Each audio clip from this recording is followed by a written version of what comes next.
जी sir, secretary साहब ने sir ठीक है सर। मैडम सामने मैडम सामने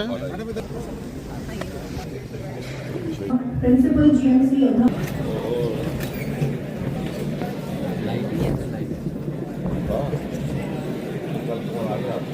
लाइटिंग यार थोड़ा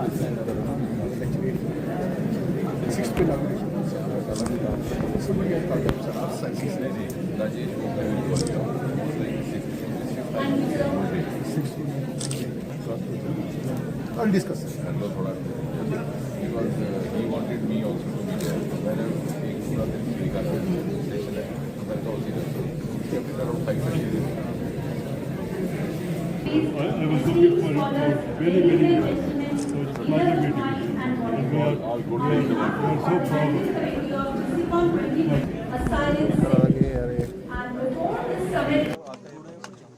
ये सबसे पहले तो बधाई के पात्र है एसोकम।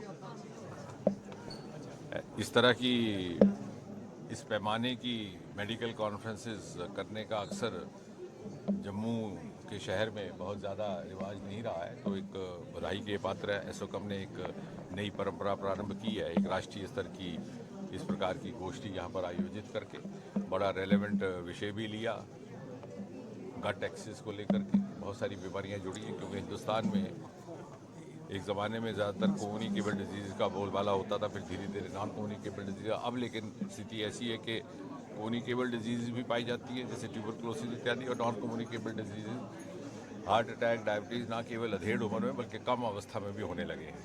लेकिन प्रसन्नता की बात यह है कि प्रधानमंत्री मोदी जी के नेतृत्व में जिस तरह से नवाचार को, शोध को, रिसर्च को प्रोत्साहन मिला है, स्वतंत्रता मिली है, और पब्लिक प्राइवेट सेक्टर का एक मिश्रण बनाने का एक इकोसिस्टम तैयार हुआ है, उसका नतीजा ये है कि आज वो ज़माना नहीं रहा कि कोई दूसरा देश हमारे लिए ईजाद करता था और हम अनुसरण करते थे।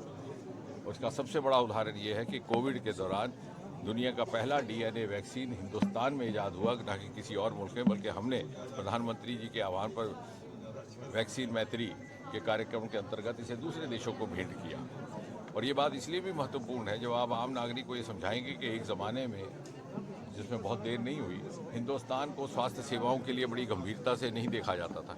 कोई बीमार भी पड़ जाता तो 2-4 दिन वो घरेलू इलाज करते थे। लेकिन आज उसी हिंदुस्तान को, which was not taken seriously for curative medicine, is being hailed as a global leader for preventive medicine. और अब जब 2047 का लक्ष्य हमारे सामने है, तो एक बहुत बड़ा चैलेंज हमारे लिए प्रिवेंटिव हेल्थ केयर का रहेगा।